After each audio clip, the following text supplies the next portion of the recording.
Vamos para as leituras desse quarto domingo do tempo da Quaresma.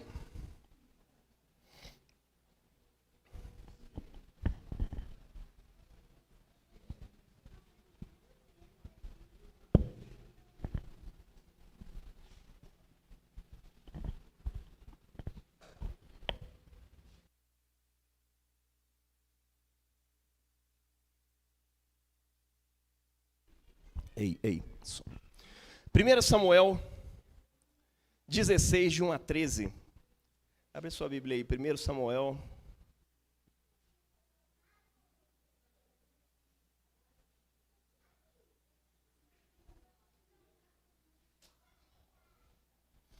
Capítulo 16, versos 1 ao 13.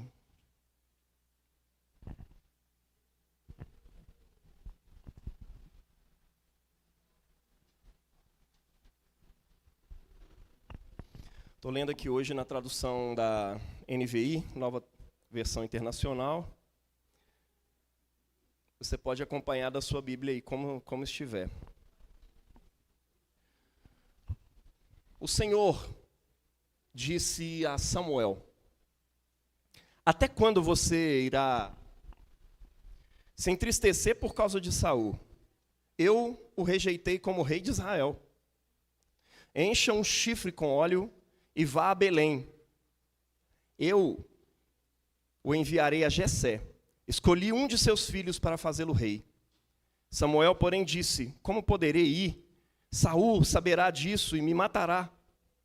Então o Senhor disse: leve um novilho com você e diga que você foi sacrificar a Yahvé. Convide Jessé para o sacrifício e eu lhe mostrarei o que fazer. Você irá ungir para mim aquele que eu indicar. Samuel fez o que o Senhor disse. Quando chegou a Belém, as autoridades da cidade foram encontrar-se com ele, tremendo de medo, e perguntaram: você vem em paz? Respondeu Samuel: sim, venho em paz. Vim sacrificar a Yahvé. Consagrem-se e venham ao sacrifício comigo. Então ele consagrou Jessé e os filhos dele, e os convidou para o sacrifício. Quando chegaram, Samuel viu Eliabe e pensou: com certeza é este que Yahvé quer ungir. O Senhor, contudo, disse a Samuel: não considere sua aparência nem a sua altura, pois eu rejeitei.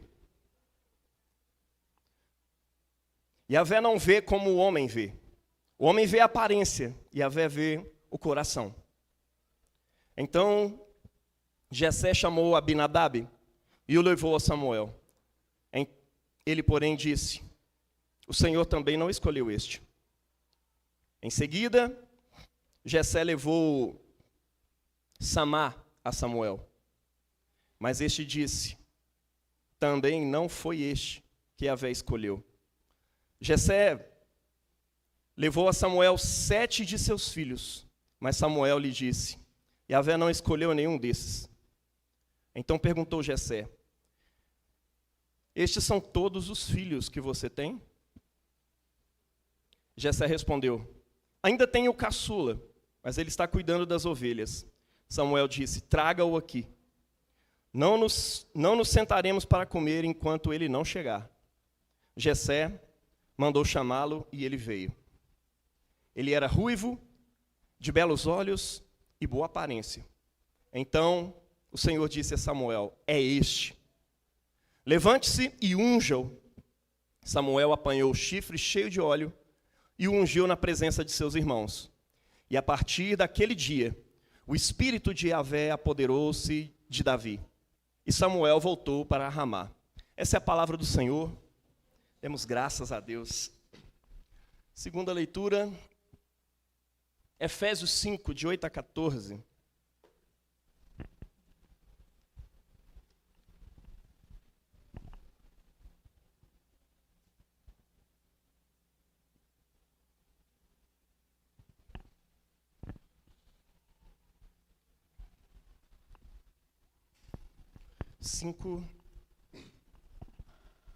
Efésios capítulo 5, versos 8 até o 14.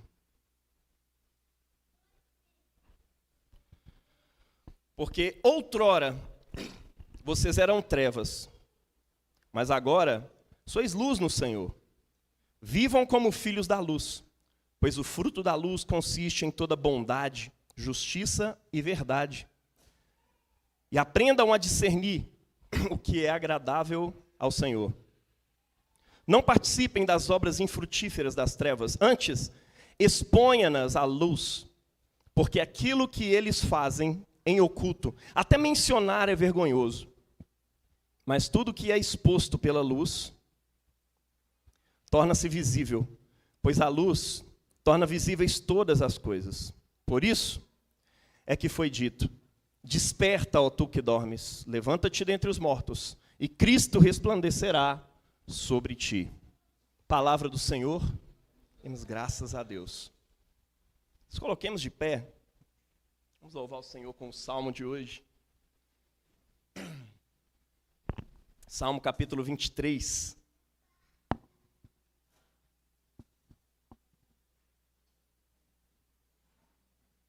Talvez o salmo ou o texto bíblico mais lido no mundo todo.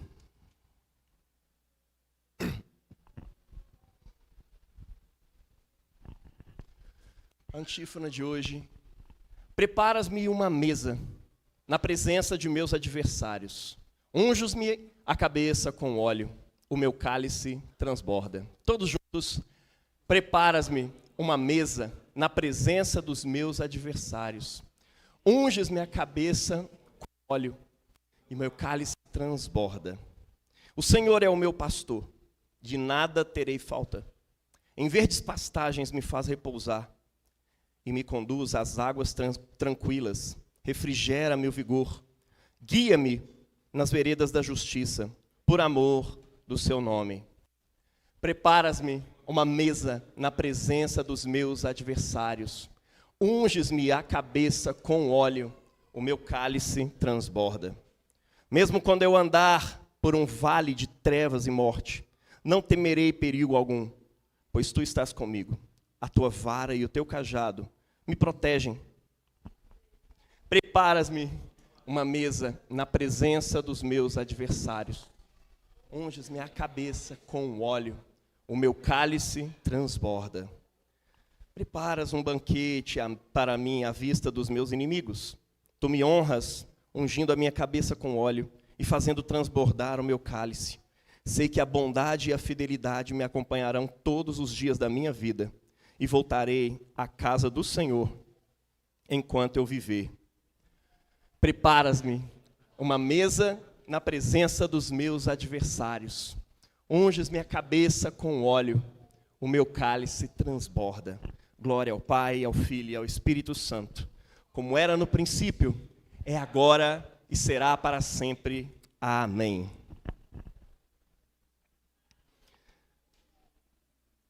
Evangelho de hoje, João capítulo 9, do 1 ao 41.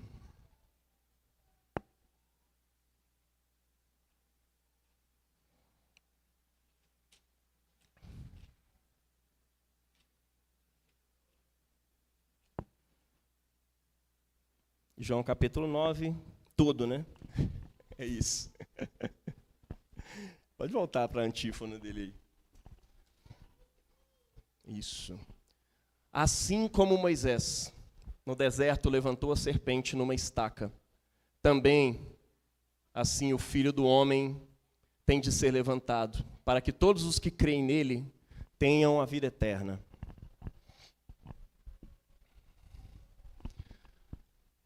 Leitura do Evangelho de João, capítulo 9, de 1 a 41. Glória a vós, Senhor. Ao passar Jesus, viu um cego de nascença. Seus discípulos lhe perguntaram: Mestre, quem pecou, este homem ou seus pais, para que ele nascesse cego? Disse Jesus: nem ele nem os seus pais pecaram, mas isso aconteceu para que a obra de Deus se manifestasse na vida dele. Enquanto é dia, precisamos realizar a obra daquele que me enviou. A noite se aproxima, quando ninguém pode trabalhar. Enquanto estou no mundo, sou a luz do mundo. Tendo dito isso, cuspiu no chão, misturou terra com saliva e aplicou-a aos olhos do homem. Então lhe disse: vá lavar-se no tanque de Siloé, que significa o enviado. O homem foi, levantou-se e voltou vendo. Seus vizinhos e os que anteriormente tinham visto mendigando perguntaram: não é este o mesmo homem que costumava ficar sentado mendigando? Alguns afirmavam que era ele. Outros diziam: não, parece com ele. Mas ele próprio insistia: sou eu mesmo. Então, como foram abertos os seus olhos? Interrogavam-no. Ele respondeu: o homem chamado Jesus misturou terra com saliva, colocou nos meus olhos e me disse que eu fosse lavar-me em Siloé. Fui, lavei-me e agora vejo. Eles lhe perguntaram: onde está esse homem? Não sei, disse ele. Levaram aos fariseus o homem que fora cego. Era sábado, o dia em que Jesus havia misturado terra com saliva e aberto os olhos daquele homem. Então, os fariseus também lhe perguntaram como ele recuperara a vista. O homem respondeu: ele colocou uma mistura de terra com saliva nos meus olhos e eu me lavei e agora vejo.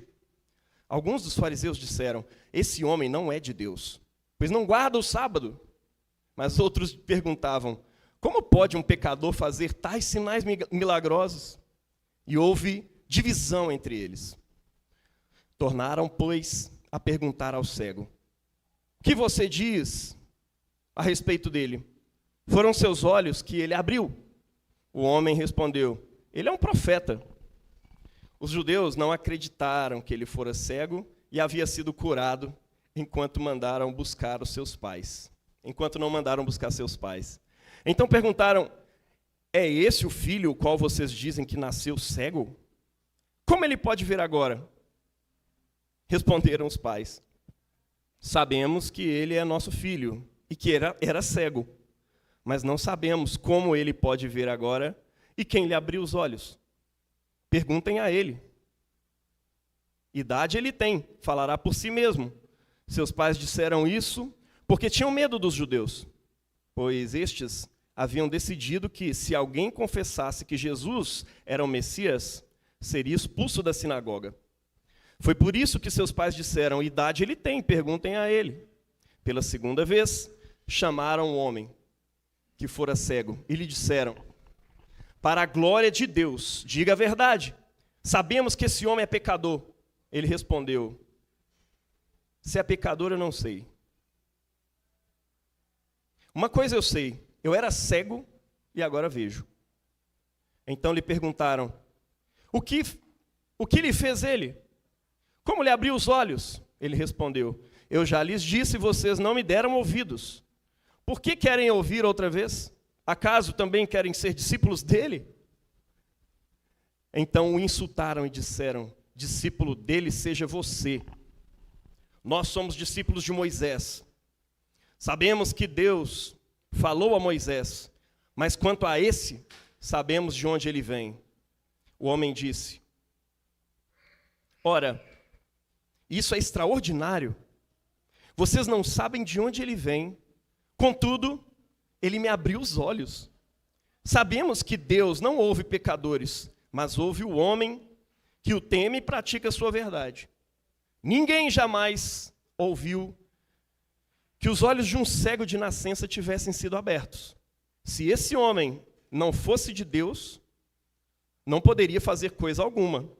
Diante disso, eles responderam: você nasceu cheio de pecado. Como tem a ousadia de nos ensinar? E o expulsaram.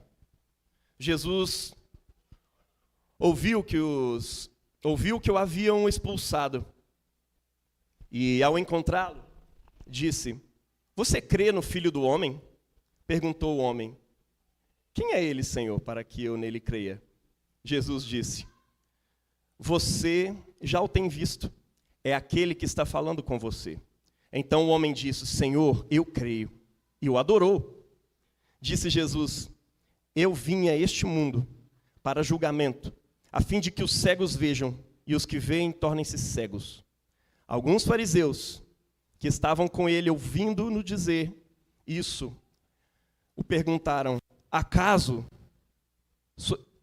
nós também somos cegos? Jesus respondeu: se vocês fossem cegos, não seriam culpados de pecado. Mas agora que dizem que podem ver, a culpa de vocês permanece. Esse é o Evangelho do Senhor. Louvado sejas, ó Cristo. Vou chamar o Léo aqui à frente.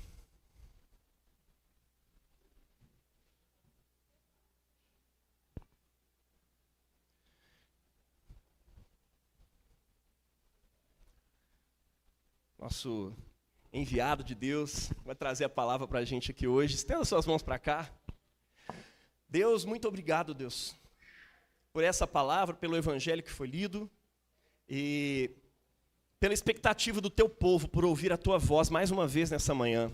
Fala com a gente, Senhor. Fala com a gente. Abre os nossos olhos. É o que te pedimos hoje. Fala através do teu filho, do Léo, e dê a ele tranquilidade, toda graça para poder anunciar somente o teu evangelho. Em nome de Jesus. Amém. Amém. Queridos, vamos lá, né? Eu acho que uma das grandes dificuldades que a gente tem é de perceber que a Bíblia ela tem toda uma narrativa por trás. E às vezes quando a gente pega e só faz um recorte, a gente corre o risco de perder muita coisa em vista. Muitas camadas aí. Esse texto é um texto de muitas camadas. Muitas camadas mesmo. Mas é igual um filme, né? Se você pegar um filme e colocar no 1 minuto e 7... Não, desculpa, 1 hora e 7 minutos, você vai perder muita coisa, não vai compreender. Então, o que eu vou fazer rapidamente nesse início? Vou pegar algum contexto do que João está trabalhando nesse evangelho, para a gente poder chegar aqui nesse texto, na culminância aqui, e a gente poder encarar ele a partir de uma outra perspectiva, tá bom? Então, gente, vamos lá. Então, João ele começa com o evangelho dele falando do princípio, né? No princípio, eu até anotei aqui, exatamente, no princípio era o verbo, a palavra, né? A palavra estava com Deus e a palavra era Deus. Todas as coisas foram feitas por meio dele e nada do que foi feito se fez sem ele. E começa toda essa narrativa de Jesus como aquele que é alguém que está presente na fundação do mundo, na criação de todas as coisas. E aí João, gente, todo o evangelho de João, ele passa por isso. E no início do evangelho, ele continua assim, ó. Nele estava a vida, e esta era a luz dos homens. A luz brilha nas trevas, e as trevas não a derrotam. Então, todo o evangelho de João vai circular em cima disso. É como se fosse o Sol. Você tem vários planetas girando ao redor do Sol, dessa ideia central. E é a mesma coisa. É como se João tivesse feito tudo aquilo que ele vai apresentar ao longo dos evangelhos, ele vai apresentar a partir desse centro aí, vai rodear isso aí. Então, a ideia é de apresentar o Deus, o Filho, e, ao mesmo tempo, apresentar como é que essa luz ela resplandece em meio às trevas, elas derrotam ela na culminância ali da crucificação e da ressurreição. Mas, meus queridos, vamos imaginar aqui, só para ajudar a gente no texto, a perceber que João ele vai trazer uma espécie de contração. É como se fosse um bebê, né, que vai nascer, que está ali à véspera de dar luz, essa nova configuração, essa nova vida, essa nova realidade que ele apresenta. Só que essa nova realidade ela passa por contrações, gestacionais mesmo. Então ele vai apresentar várias contrações como se fossem espécies de sinais. E ele começa, por exemplo, lá em Caná da Galileia, falando do casamento. E a ideia ali é mostrar uma transformação, que água se transforma completamente em algo vinho. E, ao mesmo tempo, ele usa lá as talhas, que era algo extremamente usado para a parte de purificação. E o que João está apresentando aquela ideia ali? Ele está mostrando para a gente que esse Jesus ele vai trazer uma outra configuração de criação, de novo nascimento, de nova realidade. E que não é a mesma forma que é apresentada para a gente. É por isso que João vai trazer muito elemento lá, vai lembrar muito que tinha um tipo de vinho que o pessoal fornecia, que era o pior no final, mas agora Jesus está oferecendo um outro tipo de vinho. Então percebe que ele está sempre fazendo um paralelo aqui entre uma forma de apresentar um vinho e uma outra forma de configuração, que é a forma que Jesus vai trazer. E a mesma coisa, ele vai trazendo outras contrações para apresentar para a gente. Por exemplo, ele traz a contração do templo, lá na época da Páscoa. Ele vai trazer a ideia aqui, por exemplo, que quando Jesus ele expulsa os cambistas, ele chega depois e fala assim, eu vou destruir esse templo e ele vai ser reerguido em 3 dias. Só que, de uma certa forma, ele está dizendo, o templo sou eu. A forma de vocês funcionarem, a configuração de vocês, o tipo de vida de vocês, ela, na verdade, não é a minha configuração. Eu vou trazer uma configuração genuína, a partir do meu corpo, que vai morrer e vai ressurgir em 3 dias. Então é como se... Vê com o que ele está fazendo. Ele está sempre fazendo um paralelo entre a realidade presente e, ao mesmo tempo, a realidade nova que vai surgir em mim. Essa nova criação. E aí é muito interessante isso, porque a palavra, o verbo que é Cristo, ele estava no princípio. E agora ele se faz presente para fazer novas coisas, todas nele, a partir dele, nova criação, nova formação. Consegue compreender, gente? E aí, João vai trazendo outras contrações, por exemplo, para a gente. Ele vai trazendo ideias aqui, por exemplo, de conversas, como a gente viu ao longo dos evangelhos aqui, Nicodemos, olha, é necessário nascer de novo, você não vai entrar numa nova realidade permanecendo do mesmo jeito, não importa o quão sábio você seja, o quão ávido do texto você seja, se você não entender que você precisa nascer de novo, você não vai entrar nessa nova configuração. E aí ele vai trazendo isso, sempre trazendo esse paralelo. Olha, não basta ser filho de Abraão, agora você vai ter que nascer de novo a partir dessa nova configuração, dessa nova vida, do mesmo que estava presente desde sempre, agora está diante de você. E é isso que Jesus está anunciando, essa contração que vai nascer, que vai culminar lá na crucificação, que vai culminar na ressurreição e assim por diante. Ele está gerando isso para o povo. E aí, gente, depois ele conversa, como a gente leu alguns domingos atrás aqui, sobre a samaritana. A samaritana, e aí vem justamente, novamente, uma contração. A contração de que essa nova vida, ela não vai apenas tocar você, ela vai fluir a partir de você. Essa nova configuração, ela não se estende apenas no âmbito individual da parada, mas ela se estende, ela vai alcançar todo o povo, e não importa como as circunstâncias elas pareçam ser. E onde é que a gente vai adorar? Onde é que vai ser isso? É ali? Não, agora é em mim. É numa nova vida. Uma vez que você nasce de novo, agora você nasce a partir do Espírito, você me adora em mim. É como se ele fosse esse novo templo, é como se ele fosse esse novo ambiente de adoração, é como se ele fosse tudo. É como se nós nascêssemos dele e a partir de agora tudo em nós fôssemos absolutamente cercados dele. E aí ele continua fazendo essas espécies aí de contração, né? E aí, por exemplo, aí vem um absurdo aqui, né, do império, porque ele começa a sarar um filho de um oficial do império. Que absurdo, mas ele nem ia defender a gente que está sofrendo, ele nem ia defender os pobres, os escravos, os oprimidos, e aí, no final das contas, o que ele está fazendo? Ele está mostrando para todo mundo, todo tipo de configuração que você tem a meu respeito está falida. Todo tipo de configuração que você tem a meu respeito está falida.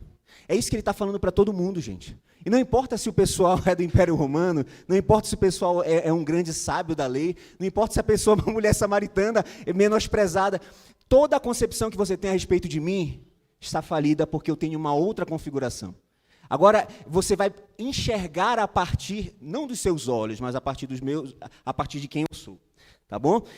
E aí, gente, vai na multiplicação dos pães e tal, a expectativa, olha, ele é rei, porque tinha uma expectativa de que o rei é aquele que vai prover, o rei é aquele que vai promover segurança.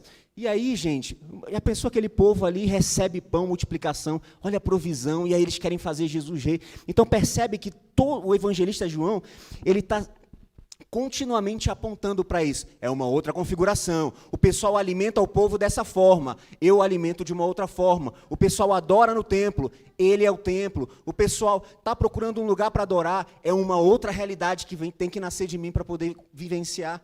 E aí ele está sempre trazendo esse paralelo aí, tá, gente?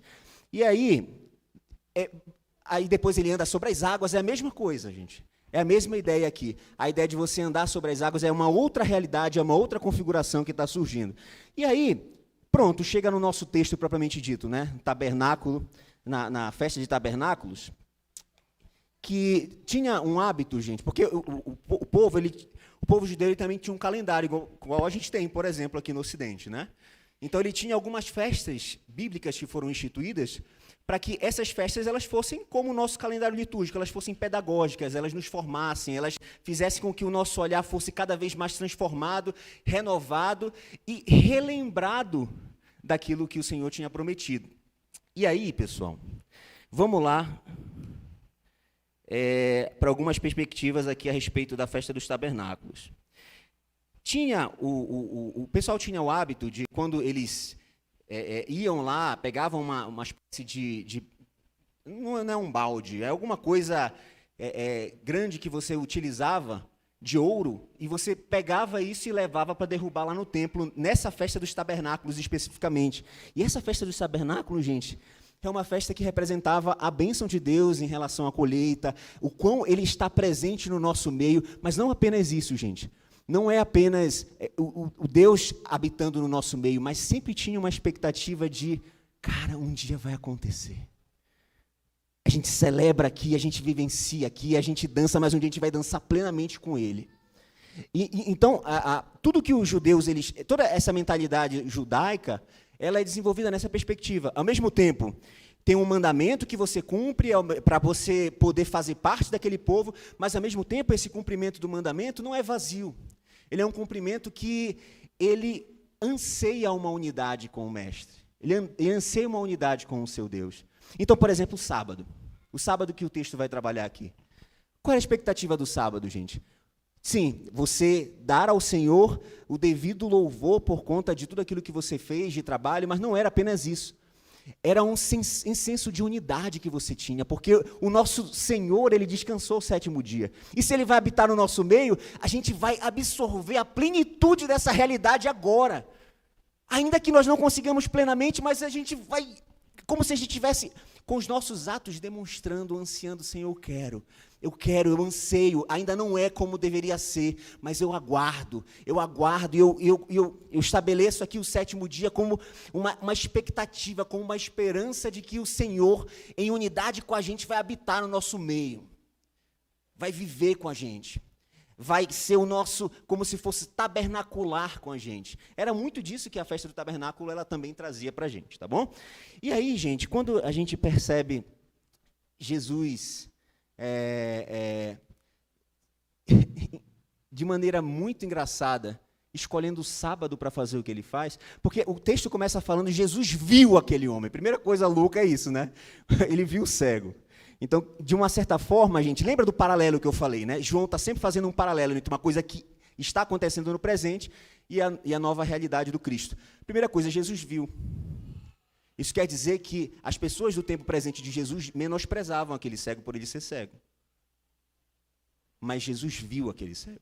E aí ele começa de maneira muito engraçada a escrever ali, muito irônica mesmo, gente. Escrever o que Jesus está fazendo em relação ao que o pessoal está fazendo.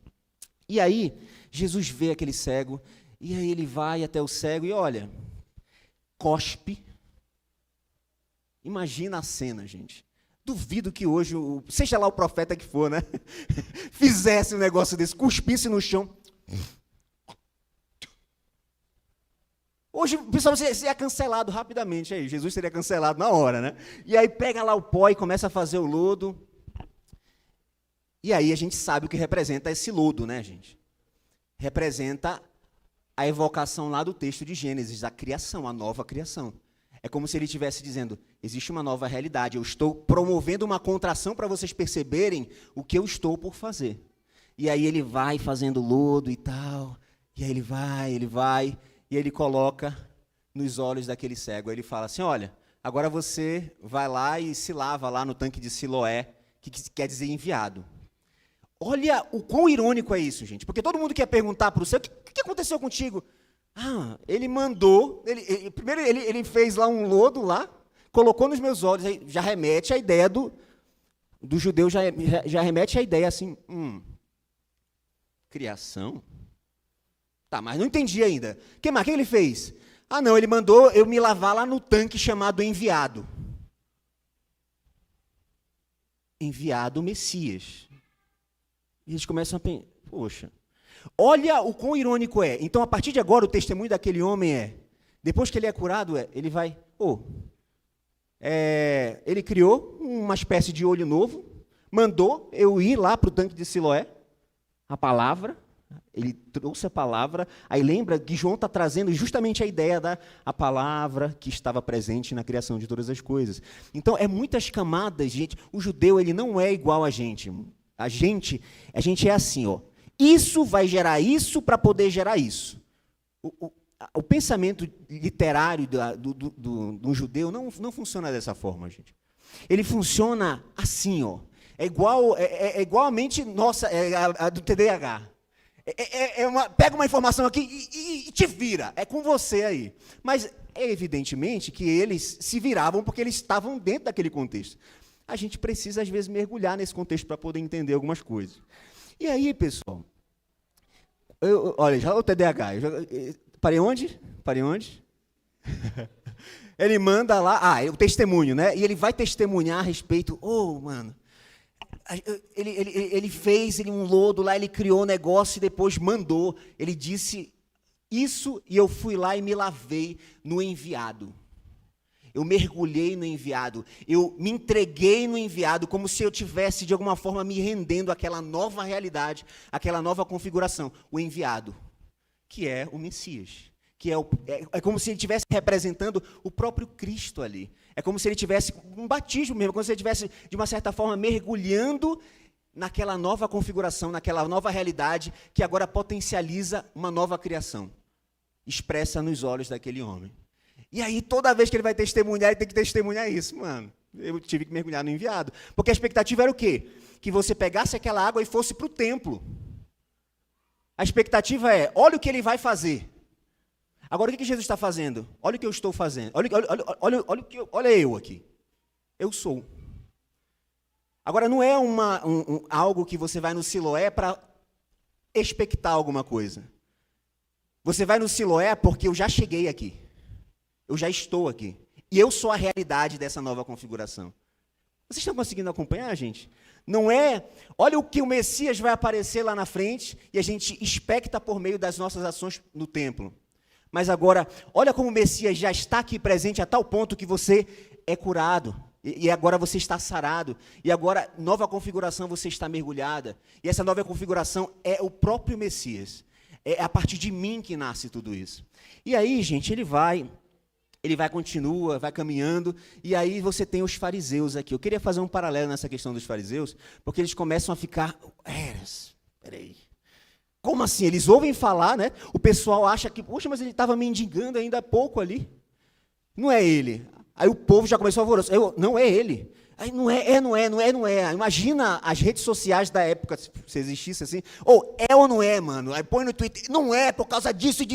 Aí lança a tese lá de um livro inteiro no Twitter, né? É ele. E aí depois o outro, não é ele, cara. E faz um vídeo de react para mostrar porque o outro disse que é ele, mas não é. E aí você faz lá toda aquela... E aí no final das contas, gente, isso gera um alvoroço. Na época, na sociedade da época, a ponto que isso chega lá no ouvido da galera. Meu irmão, quem é? Aí os fariseus mandam chamar esse jovem. Não, que história é essa, mano? A galera tá tendo uma confusão aí, tá cancelando, o outro foi preso por tua... O que está acontecendo? Me conta aí. Não. Aí começa a narrar a história. Não, ele pegou o lodo, criação. E aí, desse lodo, ele colocou nos meus olhos, e aí ele falou, ele disse, vai para o tanque de Siloé. Mas o tanque de Siloé é para você ir para o templo. Não, mas aconteceu no tanque de Siloé, que é enviado. E aí a mente deles começa a bugar. Que estranho esse homem está falando para... Será que ele está dizendo que ele é o Messias mesmo? Que loucura é essa? Quem é esse cara? E aí eles começam a criar questões, eles começam a fazer várias perguntas, e aí gera o maior alvoroço para ele. É como se fosse, sei lá, 100 fariseus contra um ex-cego, mano. E é o ex-cego, velho. É isso que eu falei, eu acabei de falar, falei. E aí, mano, vai-te embora. E aí, eles ficam encucados assim, mano, não pode ser. Não pode ser verdade isso aí. E aí mandam chamar os pais deles. E eles já tinham prometido ali que eles iam tirar da sinagoga quem confessasse que Jesus era o Cristo, o Messias. E aí, gente, se tirar da sinagoga não é tipo isso. Imagina o Jaime chegar assim, sai da estação casa! Tem gente que vai comemorar aqui, eu moro longe mesmo. Mas, gente, sair da sinagoga é como se você tivesse publicamente sendo expulso de qualquer alcance de Deus. Porque a sinagoga, ela representava a expressão da convivência do seu povo com Deus, a expectativa do Messias vivendo e habitando no nosso meio. Se você é expulso da sinagoga, é como se você estivesse sendo expulso de qualquer possibilidade de ser alcançado pelo Messias. De ter a sua esperança depositada nesse Messias, porque você não está apto para conviver com esse povo, já que você não cumpre os ritos estabelecidos por ele. E aí ele imagina isso. Então os pais dele pensou assim, cara, eu não vou arriscar não, é o meu filho, eu amo, mas eu amo mais a Deus, né? Imagina, eu amo mais a... E aí eles começam a falar, então eu não quero sair dessa minha ligação de promessa com o meu Deus. E aí, gente, eles falam, olha, ele já é de maior, fala com ele. Ele já sabe, já pode responder. Eu só sei de uma coisa, que ele era cego e agora o resto é com vocês. E aí, gente, no final das contas, chamam o cara de novo. Aí lá vai o cara sair da casa dele. Se é que ele tinha casa, não sei, mano. Que ele ficava mendigando ali. Não sei. E ainda mais os pais que não estavam meio aceitando, também provavelmente não estavam recebendo muito ele.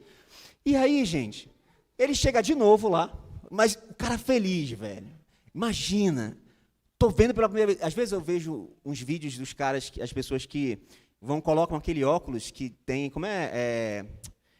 são daltônicos, e enxergam a cor pela primeira vez. Eles, cara, eu me emociono quando eu vejo um vídeo daquele. Então eu fico imaginando a sensação de uma pessoa que nunca enxergou nada na vida, e ele enxerga pela primeira vez. Gente, isso é um absurdo, mano. E aí, para os fariseus também era. E aí chamam ele, e aí, mano, o que é isso? Mano, eu já falei, velho. Ele pegou, cuspiu no chão, fez um lodo, mas como é que você sabe? Não sei, eu ouvi. Não sei, né? A gente pode ter ouvido lá o cara cuspindo ali, ou então todo mundo... Ei, o cara cuspiu, imagina a multidão ali, vendo, sei lá. Sei que ele estava narrando isso. Olha, cuspiu, ele fez lá o lodo, mandou para o tanque de Siloé, eu fui curado, gente. Eu fui curado, está aqui. E aí, poxa, eles ficaram assim, mano. E aqui o texto diz, gente, que alguns pensavam assim, não, cara, esse homem não pode ser de Deus, porque esse homem, ele negligenciou o sábado aqui, mano. E aí outros falam que outros, não, cara, ele não pode ser pecador, porque ninguém faz um sinal miraculoso como esse. Então, mesmo os fariseus, eles estavam divididos. Uns diziam que ele era pecador e tudo mais, outros diziam que ele não era pecador, que ele era homem de Deus, e eles ficavam divididos aí. Só que, antes de a gente avançar para esse caminho aqui, bora rapidamente voltar no sábado. Gente, lembra que eu falei a ideia de que o sábado, além de ser uma coisa que você faz no presente, é uma expectativa do que vai acontecer. De uma unidade plena com o seu Deus, de Ele habitando no nosso meio, de que o mesmo Deus que fez todas as coisas em 6 dias e descansou no 7º, a gente faz aquilo como uma expressão de quem Ele é, na mesma medida em que a gente anseia por Ele fazendo isso conosco, estando conosco. E aí, gente, olha que interessante, porque o que Jesus está denunciando? Ele faz de propósito, gente, não é a primeira vez que Ele faz isso num sábado. Lembra do que João está fazendo? Ele está sempre fazendo um paralelo entre a configuração presente e a configuração nova. O que ele está dizendo? Mano, vocês estão expectando o Messias de um jeito que não é mais, não é isso, cara. Porque eu sou o Messias, eu estou no meio de vocês. Agora vocês estão querendo buscar uma unidade com Deus e vocês não estão enxergando que eu sou a unidade. Eu sou o encontro, eu sou o caminho, eu sou a verdade, eu sou a vida. Então, de propósito, ele faz questão de mexer com o sábado, não porque ele tinha uma questão com o sábado, mas porque ele tinha uma questão com a configuração que as pessoas tinham. E que a nova configuração, a nova vida, essa nova criação, ela não ia se dar diante de qualquer opinião alheia, a não ser o próprio corpo dele morto, ressuscitado, ascendido e derramando do seu Espírito sobre nós. Consegue compreender, gente? Ele está dizendo, é uma nova configuração. Mano. E aí todo mundo, não, mas é no sábado. E ele vai fazendo de propósito. Ele vai fazendo justamente para mostrar essa diferença. Cara, eles estão fazendo dessa forma, mas eu sou a nova configuração, eu sou a nova vida, é a parte de mim. E aí, gente, voltando lá onde a gente estava, essa questão da divisão entre os fariseus, eu queria fazer um exercício aqui. Primeiro, de a gente se colocar no lugar do fariseu, de a gente se colocar no lugar do cego e, ao mesmo tempo, a gente se colocar em um outro lugar. Bora começar com o fariseu aí. Gente, eu vou falar uma coisa com muito respeito. Eu espero que vocês entendam. Se não entendem, não tem problema. Pode me perdoar. Nós somos irmãos em Cristo. Mas os fariseus discordavam entre si. Quando a gente discute, seja na internet ou seja onde for, não importa se a tua opinião está mais certa ou mais errada. Você pode estar no lugar do fariseu. Porque tinham pessoas que concordavam que Jesus era um homem de Deus, cara. Que Jesus não era pecador. Mas no fundo, isso não importa. Porque ainda assim nós podemos estar nessa posição. Mesmo estando com uma opinião mais certa do que a outra. E, gente, amanhã vai ser outras discussões. Cada dia, se você entrar nas redes sociais, vai ser uma discussão específica. Já teve a discussão se ouvir música aquela música é de Deus ou não é de Deus. Já teve a discussão se eu devo ouvir o teólogo tal ou o teólogo X, e aí a gente vai lá e tenta ouvir o fulano, que a gente gosta, sem a gente entender que aquilo é tudo fruto de uma bolha, viu, gente? Porque o Joãozinho, o Douglasinho, a Mariazinha, lá do interior de Minas Gerais, se você abrir o celular dele, se ele tiver celular, se você abrir o celular dele e abrir as redes sociais, o que é apresentado no celular dele não é a mesma coisa que é apresentado no seu celular. Só que nós somos frutos de bolha, gente. A bolha vai formando a gente de tal forma que agora os nossos teólogos preferidos, é deles que nós nos alimentamos. E quando a gente ouve uma coisa do lado contrário, é sempre para dizer o quanto o outro é ruim, é isso, é aquilo, outro. E a mesma coisa o outro lado. Está na sua bolha, e aí fica ouvindo lá as discussões a partir do seu teólogo, do seu cientista preferido, e aí no final das contas, o que acontece? Ele também está movido por uma bolha contra o outro grupo. E aí, gente, a gente acha um absurdo, principalmente quando chegar bora rapidamente, né? Só fazer esse paralelo. Principalmente quando chegar na parte eleitoral, como é um absurdo que o fulano vota ali no outro. O fulano vota no outro porque ele é apresentado a coisas que você não é apresentado. Só por isso, não é porque ele é demônio ou porque ele é um anjo, não. É só por isso. E aí, no final das contas, a gente está igual os fariseus mesmo. Os fariseus, é de Deus ou não é de Deus? É fazer isso ou fazer aquilo? É moralidade ou é liberalidade? E aí, gente, a gente fica sempre assim, nessa discussão. Só que o grande dilema aqui é que Jesus viu aquele homem. E a gente está tão ferrenho em tentar discutir o que é, o que não é, e manda embora o cego, e manda embora o outro, e vem os pais, bora ouvir. Faz lá um debate que, no final das contas, ninguém está parando para ver o cego. E o cego, gente, não é selecionado, não. O cego é tanto do lado do seu, quanto do lado do outro lá. O cego é aquele que ninguém vê. E, provavelmente, a gente não está vendo. E cabe a nós, gente, perceber que talvez esse convite de Jesus, ele não é apenas para o cego. Ele é para o fariseu também. Mas os fariseus ali fecharam seu coração. Ainda que alguns fossem mais Jesus do que outros, ambos os lados estavam perdidos, cegos. Nós corremos o risco se a gente não olhar para Jesus, que é a luz. Agora, bora pensar no outro lado. Bora pensar no cego. Né? O cego aqui, gente, primeiro ele ouve Jesus falando, aí depois pergunta, quem é esse cara? Não sei, mano, não sei, eu só sei que eu era cego e agora vejo. Não, mas como era? Ele tinha uma frieira no dedo? Não sei, eu só sei que ele era cego e agora eu vejo. E aí ele só ouviu e ele foi. Ele não viu Jesus, ele só ouviu. Então, a primeira coisa que ele viu não foi nem Jesus. Ele foi lá para o tanque, se lavou. Não sei o rosto dele, só sei que agora vejo. E aí depois, gente, ele teve um contato com Jesus. Porque quando expulsaram ele da sinagoga, agora você não tem mais nenhuma relação com Deus, perfeito. Porque ele não tem mais nenhuma relação com Deus da antiga configuração. Mas quem abriu os olhos foi o Deus da nova configuração. Então, olha o contraste que João está fazendo. Um grupo está expulsando o outro. A gente acha que aquele cego ele vivia no ruinzão, e ele vivia no ruinzão. Mas ele passou a viver mais ruim ainda depois que ele enxergou. Porque ele não tinha mais contato social, ele não tinha mais contato com a expressão da fé, ele não tinha mais nada, ele perdeu tudo. Então, às vezes, gente, a gente é um pouco triunfalista nesse sentido, né? A gente acha que aquilo que Deus vai fazer na nossa vida vai transparecer de um jeito, vai mudar. Aí você fica assim, uau, olha como, eu era cego, agora vejo. Ele não está falando nesse sentido. Eu era cego e agora vejo, a minha vida está sendo acabada.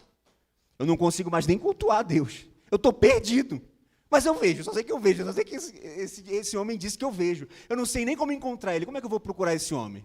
Se fosse entrar lá no Instagram, como é que eu vai ver a face daquele homem que nunca viu? E aí, gente, olha como é interessante tudo isso.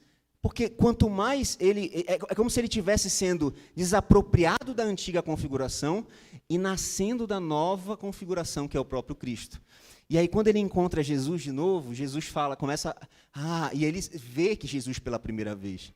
E ele antes acha que Jesus era um profeta, que Jesus era isso, que Jesus era aquilo. Depois, quem é o Messias para que eu possa crer nele?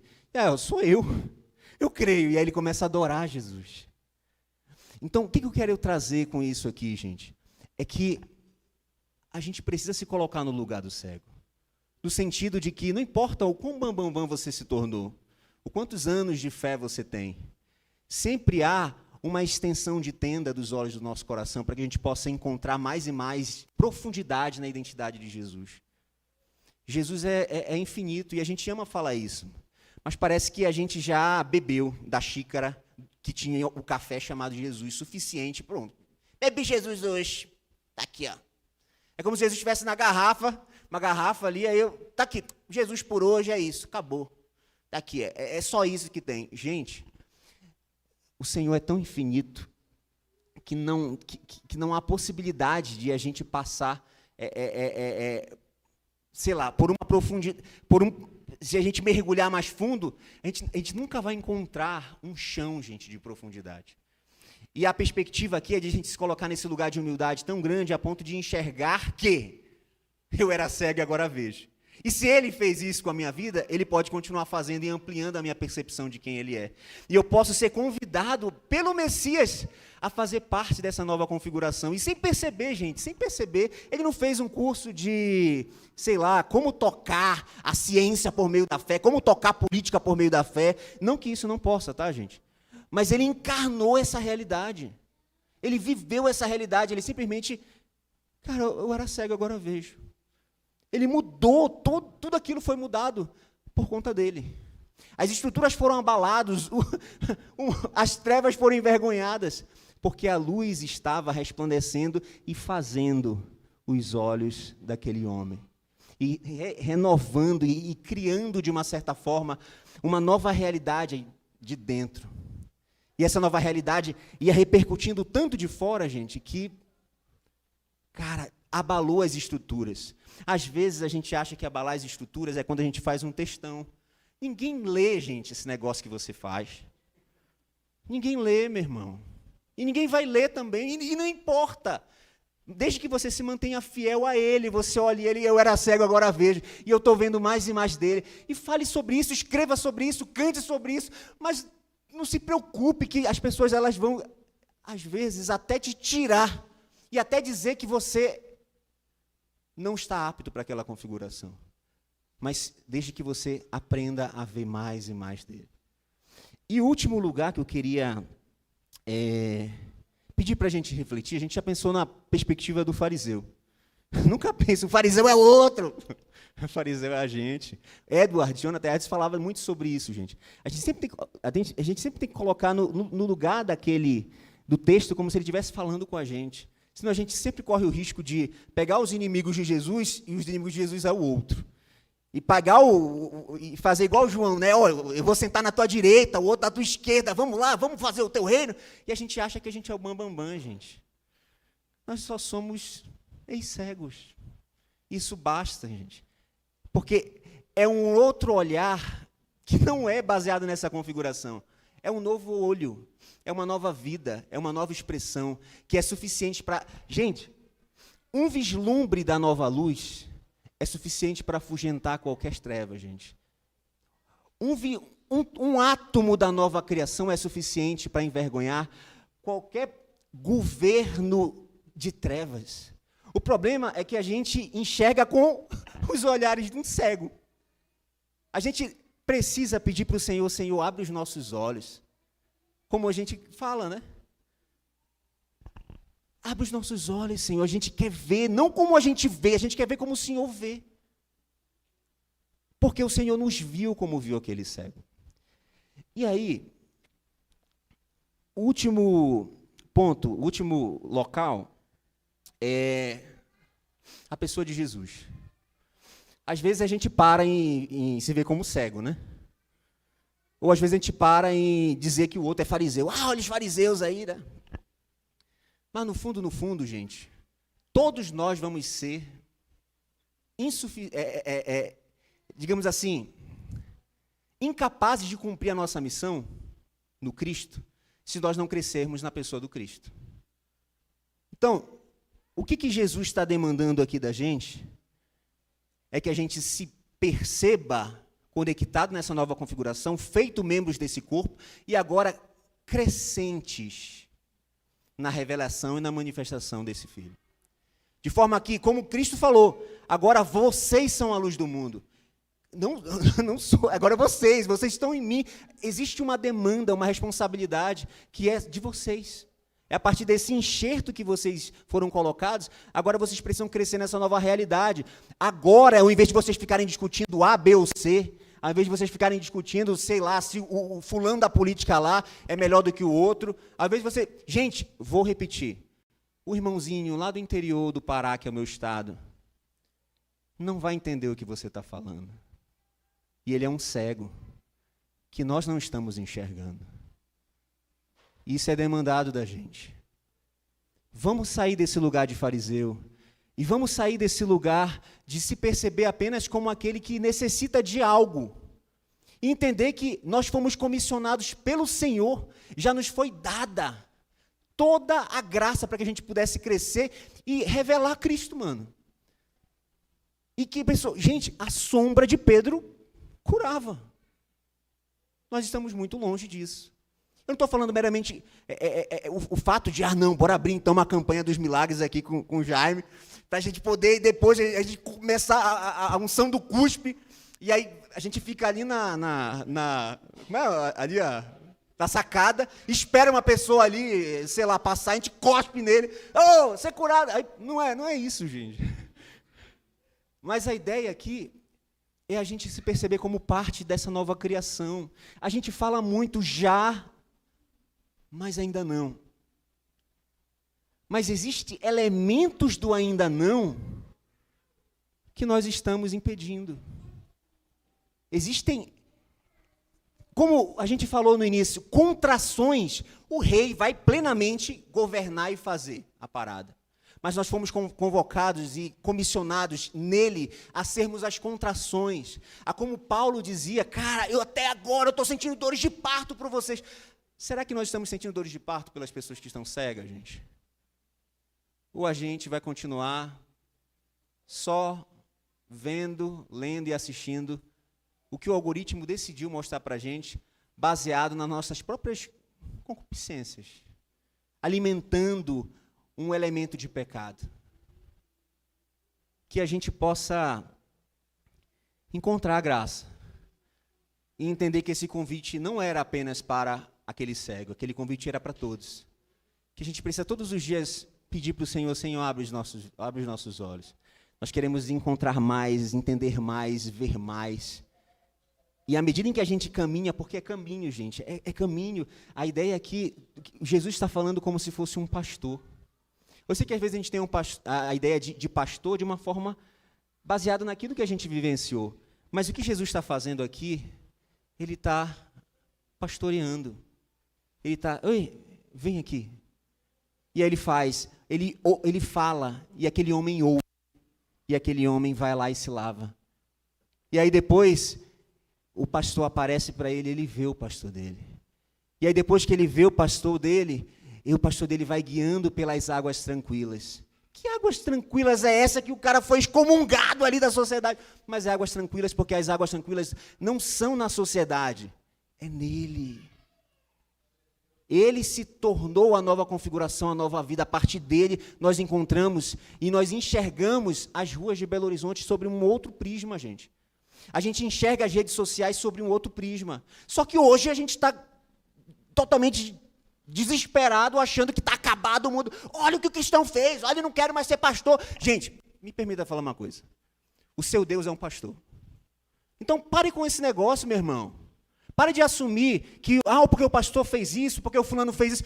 Para de achar os teus modelos em homens e te insere na nova configuração. Nós somos convocados a isso, a sermos a expressão do pastoreio de Cristo. Nós somos a expressão dos pés dele andando. Nós somos a expressão do dedo dele fazendo lodo ali, ó. Nós somos a expressão, talvez, do cuspe que vai se deixar ser jogado no chão, mas a gente não quer ser jogado no chão, a gente só quer fazer o nosso milhão. Mas a gente tem que ser cuspido no chão mesmo, para misturar ali. Às vezes ele só quer que a gente se torne expressão do caminho dessa nova realidade. Vamos orar?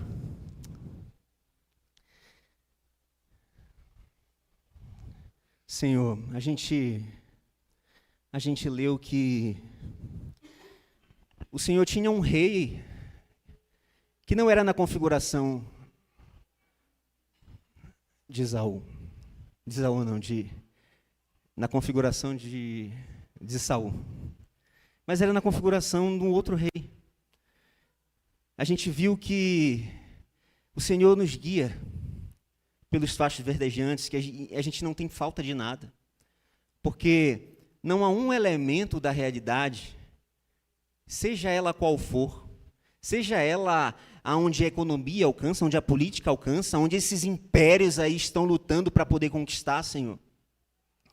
Não há nenhum lugar em que o Senhor, a tua nova criação, não tenha alcançado.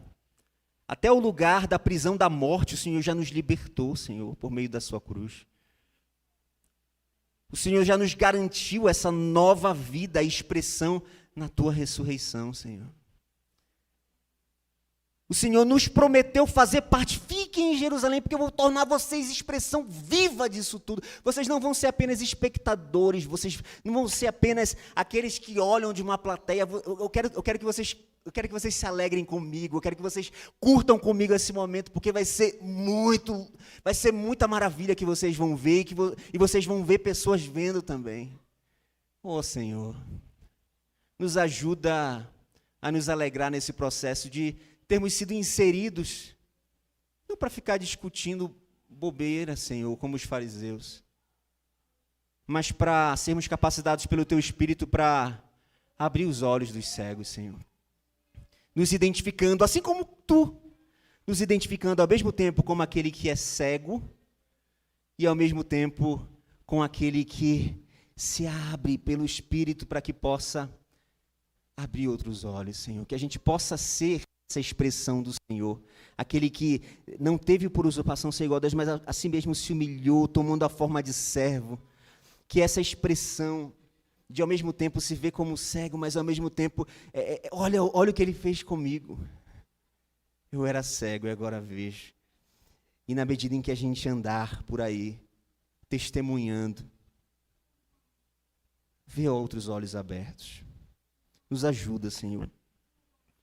Nós precisamos da Tua ajuda, Senhor, porque como o Senhor falou ali, o grande problema é quando a gente já considera que a gente enxergou o suficiente. Quando a gente já bebeu o gole todo achando que é isso, Jesus é isso. Quando a gente acha que a gente tem as razões competentes para poder julgar o quão certo é isso ou o quão certo é aquilo, fazendo tudo isso sem olhar para os teus olhos. Senhor, mas que o Senhor nos ensine a sermos orientados pelos teus olhos. E quando a gente se ferir no caminho, como um pastor faz com a sua ovelha, como o Senhor fez com aquele cego, de poder aparecer e poder direcionar e poder carregar no colo, como quando tudo se perde. Quando o senso que aquele cego tinha a respeito do cultuar a Deus, quando a percepção de como é que eu vou esperar esse Messias, não tem mais como, eu fui excomungado, como o Senhor fez, trazendo ele para ti, fazendo olhos novos. Nos dê olhos novos, Senhor. Nos dê vida nova. Nós não queremos viver uma vida aquém. Nós não queremos olhar para os muros de Belo Horizonte, para as pessoas, para as árvores, seja lá para onde. Nós não queremos enxergar tudo que o Senhor nos permite enxergar e não olhar com os teus olhos, Senhor. Nos ajuda a como nós começamos aqui no texto. Nos ajuda a ver. O Senhor viu. Nos inspira e nos ensina a ver, Pai. É o que te pedimos em nome de Jesus.